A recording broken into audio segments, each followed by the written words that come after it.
이렇게 말하는 거예요. 아저씨가 집어주세요. 아저씨 손이 더 크잖아요. 그래서 어린 록펠러가 뭘 알았길래 벌써 이런 생각을 했는지 역시 크게 되려면 떡잎부터 알아본다라는 말이듯이 참 대단합니다. 여러분, 금년 1년을 살면서 우리가 작고 연약한 우리 손보다는 우리가 하나님의 손에 붙들려 일하시고 하나님께서 집어주시는 크고 놀라운 복을 받으시기를 간절히 바랍니다. 오늘 본문에는 에바브로디도라는 그런 사람이 나옵니다. 에바브로디도.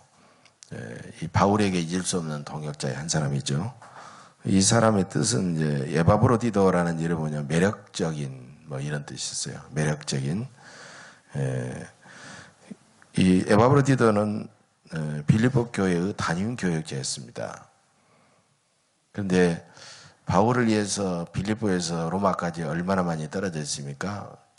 교인들의 바울의 후원금, 선교원금을 걷어서 로마에까지 와서 감옥에 갇혀 있는 바울과 함께 있으면서 바울에게 영치금을 넣어주고 바울을 위로했던 사람이 바로 에바브로디도입니다.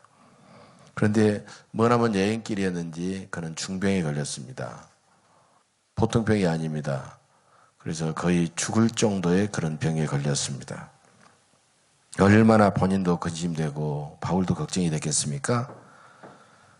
그러나 나중에 그는 하나님의 은혜로, 오늘 성경에도 나와 있었죠. 하나님의 은혜로 그는 극적으로 중병을 치유하게 됩니다.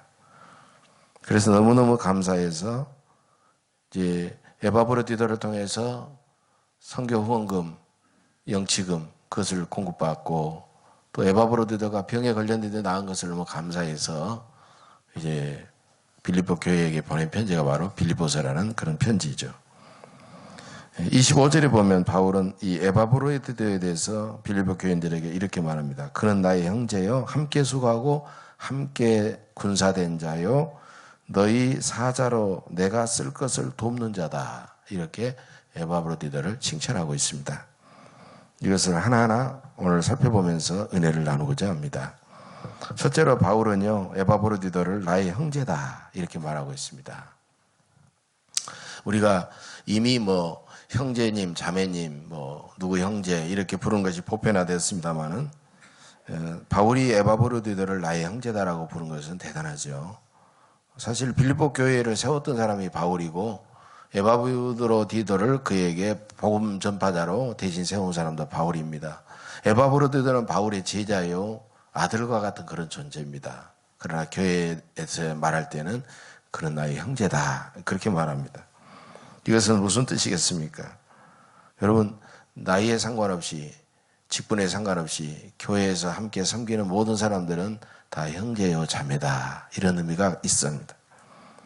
목사, 장로, 권사, 집사, 교사, 아이로부터 어른에 이르기까지 그가 받은 모든 교회의 직분은 높낮이가 없는 계급이 아닌 바로 서로 동등하게 겸손히 섬기는 형제 자매다 이런 뜻이 이 속에 있다는 거예요. 또 두 번째로 교회의 모든 직분은 기능적이다. 기능에 따라서 구별하고 있다는 것입니다. 목사라는 목양자입니다. 목양. 즉 양떼를 치는 자, 양떼를 먹이는 자 이런 의미가 있죠. 그 다음에 장로라는 직분은요, 이제 다스리는 자입니다. 다스리는 자. 예, 그래서 장로는 양떼를 겸손함과 사랑으로 하나님이 주시는 영적인 권위로 양떼들을 다스리는 사람이 바로 장로입니다. 그 다음에 집사는요, 섬기는 사람이에요. 섬기는 사람. 그래서 집사라는 말은 우리가 영어로 디콘이라는데 디아코니아라는 말에서 나왔어요. 이 말은요, 음식점에서 식사를 하면 옆에서 딱 서가지고 이렇게 허리를 숙이고 뭘 시킬까 하고 도와주는, 이렇게 기다리는 사람이 집사라는 거예요. 이런 중요한 직분입니다. 바로 집사라는 직분입니다. 그래서 집사는 교인들을 위해서 허리를 굽히고 낮은 자세로 섬기는 사람이 집사다. 그렇게 말할 수 있어요. 권사는 성경에 나와 있지는 않습니다. 우리나라에만 있는 직분이에요.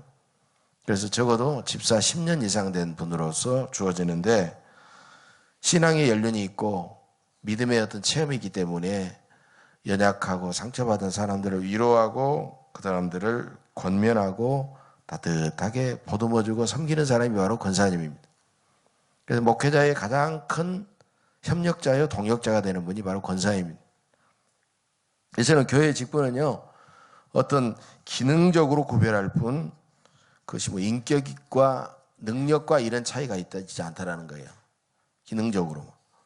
그래서 교회 직분자들은 바울이 에바브로드에 말한 것처럼 다 형제요 자매들이다 그 말이에요. 그래서 교회는 하나님을 한 아버지로 모신 하나님이 구원해 주시고 낳아 주신 한 형제 자매들의 공동체가 바로 교회다라는 거예요. 따라서 교인들은 하나님 앞에서 우열이 있을 수가 없어요. 하나님 앞에서 높고 낮음이 있을 수가 없어요. 단지 그가 가진 기능의 구별만 있다라는 것입니다. 헌금을 많이 낸다고 막 발언권이 세질 수는 없습니다. 몸으로 섬길 사람은 몸으로 섬기고 시간 내어 섬길 사람은 시간으로 섬기고 물질로 섬길 사람은 물질로 섬기고 기도로 섬길 사람은 또 기도로 섬기는 것 뿐이에요. 오히려 몸과 시간과 어떤 물질을 많이 봉사하고 낼수록 섬길수록 다른 사람이 에이 저 사람은 너무 생생내구만 이런 말을 듣지 않으려고 하니까 오히려 더 말수를 줄여야 됩니다. 자기 주장을 더 낮춰야 됩니다. 오히려. 여러분 권사님과 장로님들 또 직분에 장자가 들어가는 직분이 있잖아요. 직분에 장자 들어가는 위원장, 회장, 부회장, 대장, 기관장 뭐 이런 장자 들어간 그런 분일수록 말보다는 행동이 훨씬 더 앞서야 됩니다. 가장 중요한 것은 항상 자기보다 교회에서는 남을 더 낮게 여겨야 돼요. 자기를 그 사람보다 낮추고 항상 자기보다 남을 더 낮게 여겨. 그래서 늘 그 사람과의 덕스러운 관계를 유지하며 섬기는 자세가 중요하다는 것입니다. 여러분 이렇게 금년에 여러분들이 섬기시기를 간절히 바랍니다. 두 번째로 바울은요 에바브로디더를 뭐라고 했느냐 함께 수고하는 자 이런 말을 썼어요. 우리가 주의 일은 함께 수고하죠. 여기서 가장 중요한 말은 함께라는 말입니다. 함께 뭐 together 함께 뭐 더불어라는 말 요즘 뭐 정당 이름도 그렇게 바뀌었습니다만은 더불어라는 말도 비슷한 말이에요. 사실은 이런 말이 있어요. 학교 가면 선생님 말 잘 듣고 병원에 가면 의사 말 잘 듣고 교회 가면 목사님 말 잘 들어야 된다. 맞기는 맞은 것 같은데 뭔가 좀 이상한 생각이 들죠. 이런 말 좀 조심해야 됩니다. 사실 알고 보면.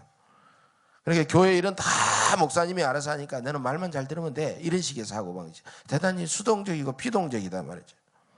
그래서 교회 일은 주로 목사님, 부목사님, 전도사님, 목회자들이 다 알아서 하는 것이니까 우리는 그저 굿이나 보고 떡이나 먹으면 된다. 이런 식의 사고를 하게 된다는 거예요.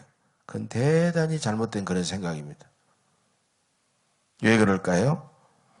우리 교회, 제적교회는 뭐 출석은 100명이 조금 넘습니다만 우리가 교회인들하고 교족부에 올라있는 교인들을 쭉 보니까 어린이까지 해서 지금 뱃속에 들어있는 애기까지 다 합쳐놓을 보니까 150명 정도 돼요. 150명. 예, 적은 교인이 아닙니다. 근데 150명의 교인들이 있는데 목회자가 몇 명입니까? 저하고 우리 이영준 목사님, 또 우리 사모님 박보현 전사님, 교육전도사님으로 또 어린이집을 맡아서 일하잖아요. 2명 내지 3명입니다. 2명 내지 3명. 그리고 거의 한 300명 정도 되면 이제 5명 정도 되고 6명 정도 되는 거예요. 이렇게 나가죠. 그러니까 목회자는 전체 교인의 숫자의 몇 프로입니까? 1% 내지 2% 밖에 되지 않습니다.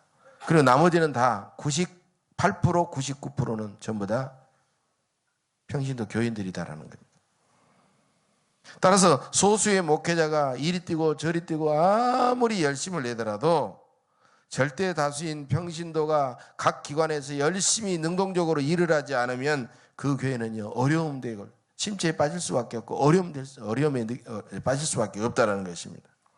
물론 잠든 평신도들을 가르치고 깨우고 의식화시켜가지고 참 열심히 그들이 능동적으로 일하게 하는 것은 목회자의 몫이지만 평신도가 배우고 훈련받고 열심히 주체적으로 일하지 않으면 교회의 부흥과 성장은 기대할 수가 없다는 것입니다. 교회를 크게 둘로 나누면요, 교인들을 위한 교회가 있고 교인들의 교회가 있다는 거예요. 교인들을 위한 교회는요, 중세기 가톨릭 교회 같은 교회들을 말합니다. 그게 딱 파견된 사제가 있어요. 그래가지고 이제 교적비가 올라있는 교인들을 관리하는 거예요. 그 교구 안에 있는 교인들은 태어나면 딱 교적비가 올라가 버려, 자동적으로. 그럼 그들은 교회 안 나가도, 미사에 참여 안 해도 이미 유아세례 받을 때 교회 한번 오고, 결혼할 때 꽃가마 타고 교회 한번 오고, 나중에 살다가 교회 안 나오고 죽어도 나중에 이제 종부성사 해가지고 그냥 예배하고 나중에 무덤으로 가서 묻힙니다. 그러니까 뭐 3바퀴 교인, 4바퀴 교인이란 말이 나오게 된 거예요. 이런 모든 것들은 사제, 목회자가 모든 것을 알아서 다 하는 거예요. 그러니까 모든 중심축은 사제에게 있어요. 교인들은 그저 왔다 갔다 하는 거예요. 그런데 여러분, 종교 개혁을 통해서 교회의 중심축이 일단 이제 사제에서 모든 평신도들로 바뀌어지게 된 거예요. 이것이 좀 근래 와서 약화되었는데, 평신도 신학이라는 걸 통해서 완전히 이 레이시올로지, 평신도 신학을 통해서 완전히 교인들로 이제 중심이 옮겨지게 된 겁니다. 예, 그래서 교인들을 위한 교회가 교인들의 교회로 이렇게 바뀌어지게 되었다는 것입니다. 따라서 마틴 루터는 여기에 대한 교리적인 뒷받침을 했는데, 만인 제사장직이라는 말을 했어요. 우리는 왔다 갔다 하고 사제가 제사장이 돼가지고 제사를 집례하면 우리는 거기에 동참하는 것뿐이었어요. 그러나 우리는 예수님의 피공로로 다 구원받고, 우리는 자기의 죄를 직접 주님 앞에 고백할 수 있는, 고해성사가 필요 없는, 직접 우리가 주님 앞에 제사장으로 내 죄를 아뢰을 수 있는 제사장이 다 되었다는 거예요. 예. 그래서 평신도는, 목회자는 평신도들을 교육하고 훈련시키는 일을 하고, 교육받고 훈련받은 평신도들이 각 기관에서, 각 영역에서 열심히 일하게 하는 거예요. 그래서 평신도의 교회는 교회가 되고, 평신도가 주인 되는 그런 교회가 된 것입니다. 평신들을 위한 교회에서 평신도의 교회로 이렇게 바뀌어지게 되었다는 것입니다. 그래서 어느 때나 부흥하는 교회를 가만히 보면 목회자의 영적 지도력이 탁월하고, 그 다음에 평신도들의 열정적인 신앙과 섬김이 함께 가는 교회가 바로 평안하고 함께 부흥하고 성장할 수 있다는 거예요. 이렇게 우리가 늘 살아가야 될 줄로 믿습니다. 여러분, 좋은 일꾼은 주님을 교회의 주인으로 모시고 자기를 드러내지 않고 평생 동안 겸손히 종으로 섬기다가 이름도 없이 빛도 없이 조용히 사라지는 그런 종이 가장 좋은 종입니다. 한 교회를 30년 이상 목회하는 어떤 목사님이 계시는데, 얼마나 열심히 겸손히 목회를 잘해서 그 교회가 꾸준히 성장을 했습니다. 예, 그래서 이제 은퇴를 하게 됐습니다. 목사님은 그동안 30년이나 계셨고 교회도 부흥했기 때문에 은퇴하시면서 많은 말씀도 하시겠다, 부탁의 말씀도 하고 당부의 말씀도 하고 때로는 염려의 말씀도 하시겠다라고 생각하고 은퇴식을 하는데, 거기에 모인 교인들과 하객들이 앉아가지고 목사님이 은퇴사를 어떻게 하시나 이렇게 지켜보고 있었어요. 목사님이 뚜벅뚜벅 올라오시더니 누가복음 17장 9절에서 10절을 딱 피드라는 겁니다. 누가복음 17장 9절에서 10절 이 내용입니다. 명한 대로 하였다고 종에게 감사하겠느냐? 이와 같이 너희도 명령받은 것을 다 행한 후에 우리는 무익한 종이라, 우리가 하여야 할 일을 한 것뿐이라 할지니라. 이 말씀만 조용히 읽더니 교인들과 하객들에게, 여러분, 그동안 이 부족한 종을 위해서 허물을 덮어주시고 기도해 주시고 도와주셔서 감사합니다. 그러더니 막 가다나르더는 거예요. 강단을 내려가더라는 거예요. 그 모습이 많은 성도들에게 엄청난 울림이 됐습니다. 감동이 됐습니다. 여러분, 우리가 감히 하나님의 구원받은 하나님의 종으로서라도, 종이 되어서라도 섬기는 것이 하나님의 영광인데, 우리가 무슨 말을 하겠어요? 그 앞에서. 그저 주님 감사합니다. 제가 직분 맡아 이 교회를 이렇게라도 섬기게 됐으니 저는 그저 주님 앞에 감사할 뿐입니다. 이런 고백을 우리는 할 수밖에 없다는 거예요. 저도 그렇게 이제 10여 년도 채 남지 않았는데 저는 그렇게 열심히 목회하다가 저도 그저 누가복음 17장 9절에서 10절 한 구절 이 구절만 읽고 조용히 그저 은퇴할 그런 생각입니다. 여러분, 우리 주님은 제자들을 12제자들을 부르셔서 함께 있게 하셨어요. 함께 있게 하셨어요. 그리고 평생 동안 함께 하시면서 당신이 하나님의 뜻에 순종하는 모습을 보여줬습니다. 그래서 제자들은 예수님과 함께 있으면서 교육을 받고 훈련을 받고 서로 사랑하고 체험을 경험하고 그 속에 기쁨이 있고 보람이 있고 영광이 있었다는 거예요. 여러분, 함께하는 것이 너무너무 중요합니다. 교회는 내 교회가 아닙니다. 주님의 교회입니다. 우리는 주님께 단지 부름받아 생명이 있는 동안, 직분이 있는 동안 그저 겸손히 함께 일하는 것뿐입니다. 우리 교회 일꾼은 교회 주인처럼 남을 명령하려고 하지 않고 지배하려고 하지 않고 군림하려고 하지 않고 오직 주님의 종으로서 함께 낮은 자리에 서서 섬겨야 될 줄로 믿습니다. 세 번째로 바울은 에바브로디도를 함께 군사된 자 이렇게 불렀어요. 함께 군사된 자. 디모데후서 2장 3절에도 보면 너는 그리스도 예수의 좋은 병사로 나와 함께 고난을 받으라 그랬습니다. 바울은요, 우리 성도들을 병사, 군사 이런 말로 자주 표현한 적이 있습니다. 이것은 바로 강하게 배우고 훈련받아서 강한 존재, 아주 영성이 강하고 실력이 강한 존재가 되어야 된다는 거예요. 세상을 이기고 사탄의 유혹을 이기는 강한 존재가 되어야 된다는 그런 표현이에요. 여러분, 강한 군사로 우리는 배우고 훈련받아야 됩니다. 그럼 어떻게 해야 되는가? 반드시 세 가지가 필요하는데 먼저 고상하고 좋은 분명한 목표를 세워야 된다는 거예요. 고상하고 분명한 목표를 세웁시다. 분명한 목표는요, 우리의 행동을 결정하는 거예요. 어떻게 내가 살아야 된다, 행동해야 된다는 걸 결정하고 우리의 모든 삶의 에너지를 그 목표를 향하여 집중시켜야 되는 거예요. 여러분, 보통 사람도 목표가 분명하면요, 그 목표를 이루더라고요. 어떤 사람도 보니까 내가 10년 동안 다니면서 열심히 일을 해가지고 내가 10억을 모으겠다는데요. 그냥 텔레비전에 나와서 그 자기 10억 모았다고 이야기하는 거예요. 막 무슨 장사를 하고 사업을 하더라도 눈에 불을 쓰고 막 주야를 가리지 않고 열심히 일하니까 하더라고요. 목표를 그렇게 세우니까 그 대상은 고상한 목표는 아닐지라도. 그런데 여러분, 영적인 훈련에는요, 더 말할 필요가 없어요. 더 고상하고 더 분명한 목표를 세워야 된다는 거예요. 고등부 유도 선수가 자기 반에서 내가 유도 제일 잘하는 사람, 자기 반에서 내가 챔피언이다 하면은 것은요, 그냥 상대방 봐가지고 몇 사람 봐가지고 적당하게 훈련해도 할 수 있어요. 그러나 얘가 만약에 올림픽에 나가서 내가 금메달을 따야 되겠다 생각하면요, 그가 노력하고 훈련해야 될 양은요, 상상을 초월할 거예요.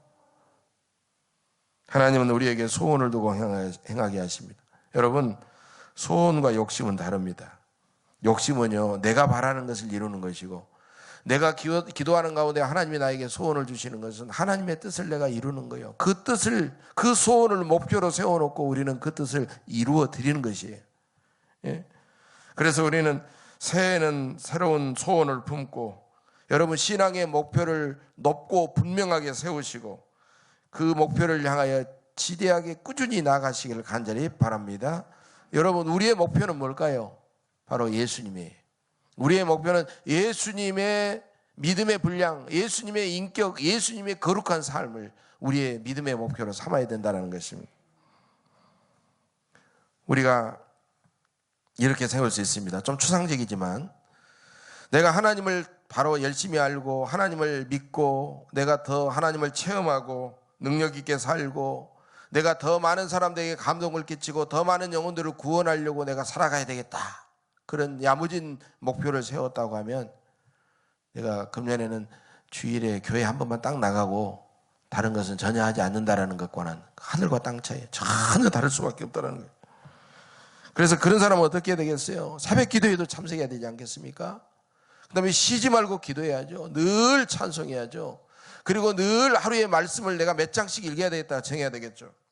그리고 모든 예배마다 열심히 참석할 수밖에 없는 거예요. 금년에도 여러분 막연하게 신앙생활 왔다 갔다 하지 말고 여러분 목표를 세우시기를 바랍니다. 목표가 없는 사람은요, 분명하고 구체적인 목표를 세우시기를 바랍니다.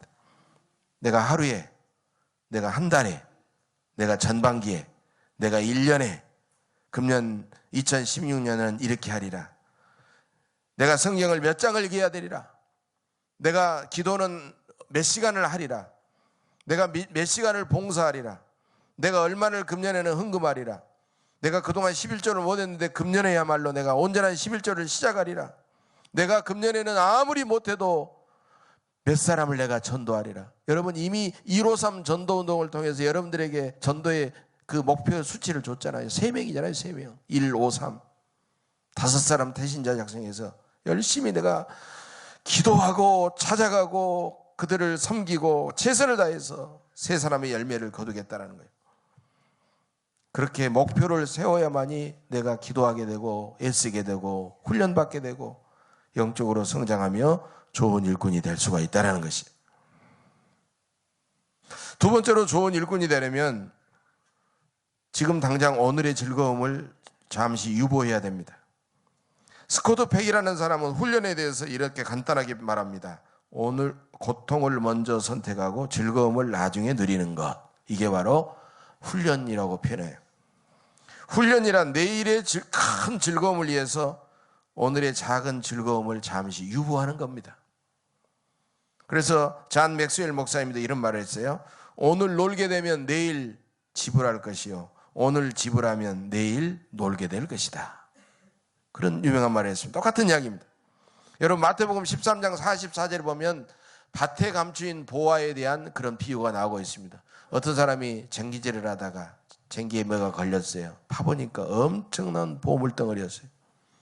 그걸 남의 밭에 쟁기질했기 때문에 그걸 파가버리면 그건 엄청난 절도죄가 됩니다. 도둑죄가 돼요. 도둑이 돼요. 그래서 이 사람은 막 다시 흙을 덮었어요.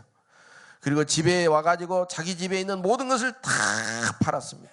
다 팔아가지고 그 밭주인에게 가서 그 밭이 가령 얼마다 그러면 2배, 3배 값으로 그 밭을 사버렸어요. 이제는 자기 밭이 됐습니다. 자기 밭에서 뭐가 나오더라도 자기의 것이에요.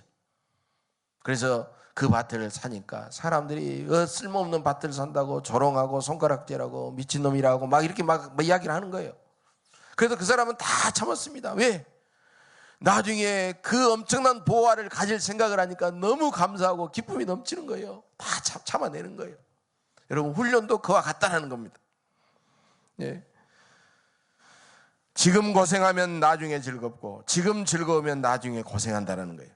그래서 로마서 8장 18절에서도 현재의 고난은 장차 우리에게 나타날 영광과 비교할 수 없다고 그렇게 사도 바울은 말하고 있습니다. 여러분 지금의 잠깐의 즐거움을 여러분 유보하시고 열심히 배우고 훈련하고 말없이 섬기셔서 나중에 큰 상급과 칭찬과 기쁨을 누리시기를 간절히 바랍니다. 세 번째로 좋은 일꾼이 되려면 규칙적으로 교육과 훈련을 받아야 됩니다. 고된 교육과 훈련을 힘들지만 규칙적으로 잘 받아야 됩니다. 여러분 군인들을 어떻게 훈련합니까? 기상 나팔 소리와 함께 일어나서 연병장을 돌고 영하의 강추위에도 우통을 벗어던지고 그들은 눈밭에서 뒹굴고 쉴 새 없이 맨 땅을 기어가고 총을 쏘고 달려가고 이렇습니다. 그렇게 해야만이 일당백 일당천의 강력한 그런 용감한 그런 실력 있는 군인으로 길러지게 되는 것입니다. 영적으로 탁월한 성도와 교회의 좋은 일꾼도 강한 교육과 훈련으로 만들어지는 것입니다. 주님의 제자는 태어나지 않고 만들어진다. 제자교육의 가장 일장일절 첫 번째예요. 주님의 제자는 태어나지 않아요. 만들어지는 것이지. 그리스도인의 가장 좋은 훈련은 교회의 공적 예배에 참석하는 겁니다. 여러분 제자 훈련 뭐 이런 거 많이 하더라도 공적 예배에 참석하지 않고 많은 제자 훈련 말이요, 이거 어폐가 있는 거예요. 여러분, 공적인 예배부터 완벽하게 참석을 해야 됩니다. 공적인 예배를 통해서 영적인 체험을 하게 되고, 기도 훈련을 받게 되고, 성경 공부를 하게 되고, 인생의 상담의 그런 해결책을 얻게 되는 것이, 예배 속에 모든 것이 다 들어있습니다. 교회가 마련한 체계적인 각종 교육과 프로그램에 적극적으로 참여하시길 바랍니다.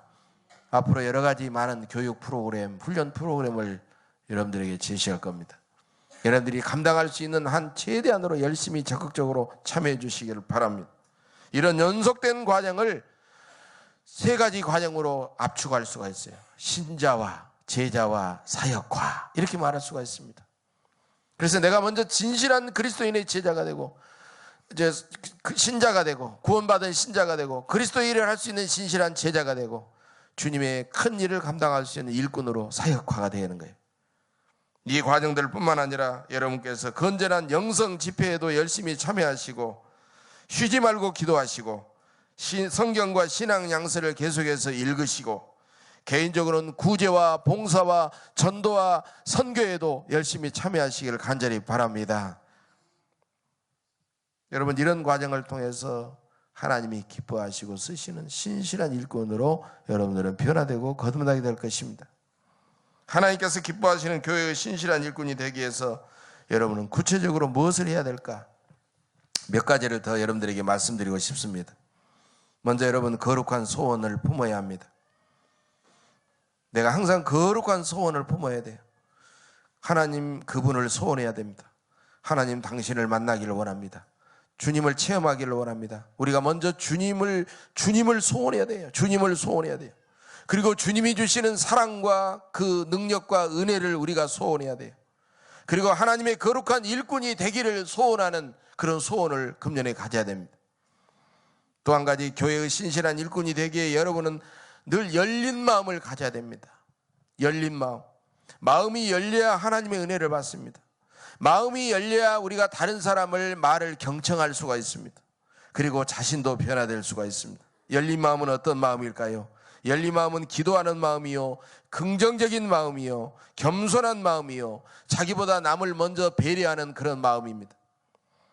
또한 교회의 신실한 일꾼이 되기 위해서 여러분은 건전한 자화상을 품고 매 순간순간마다 늘 기도와 말씀 가운데 거룩하게 살아가야 합니다.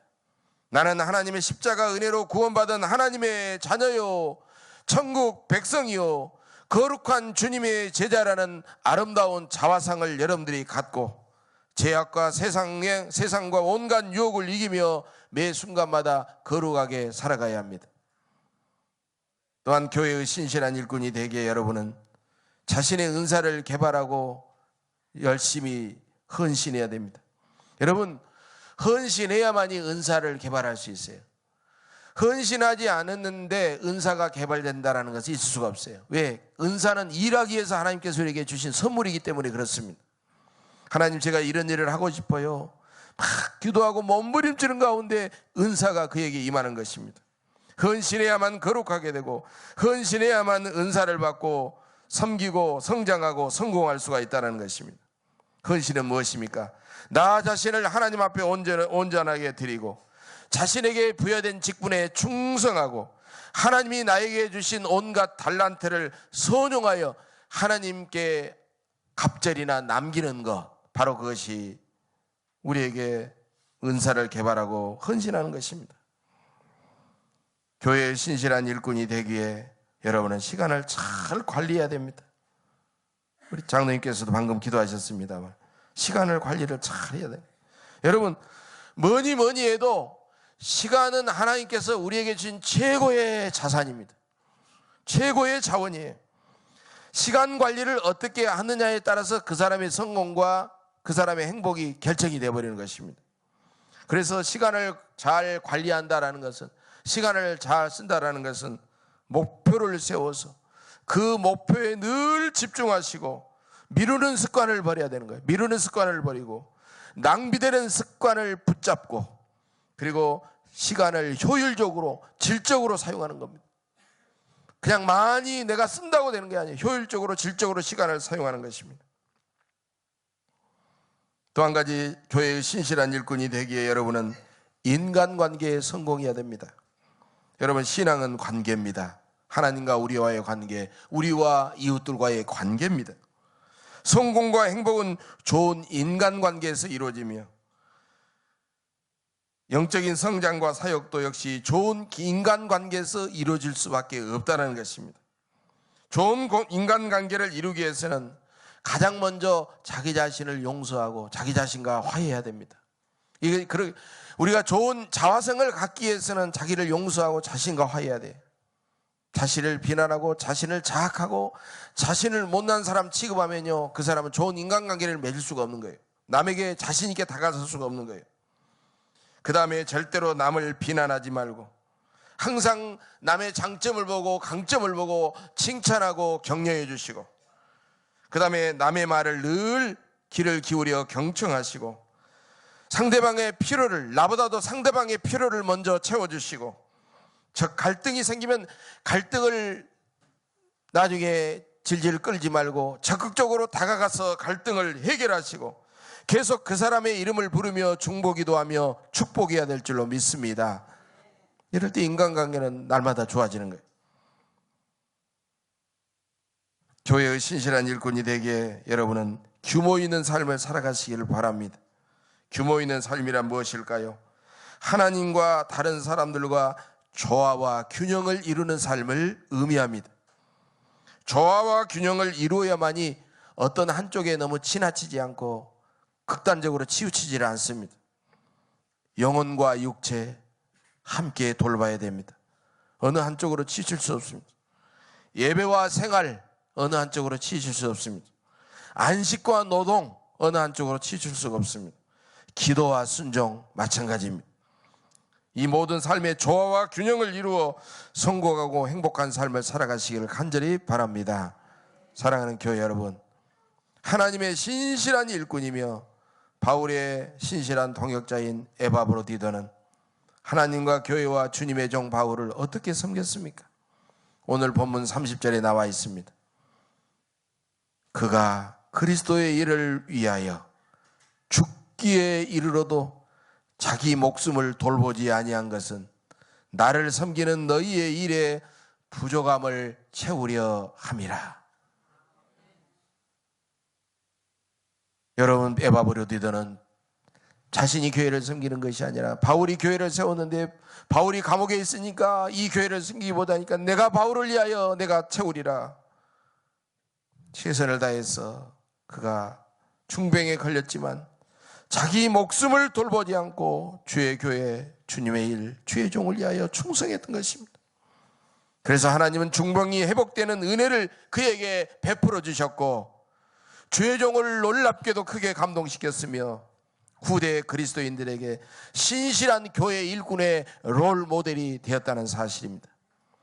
누가 에바브로디도처럼 오늘 고난이란 대가를 지불하고 훈련받아 주의 몸된 교회에 충성된 일꾼이 되시겠습니까?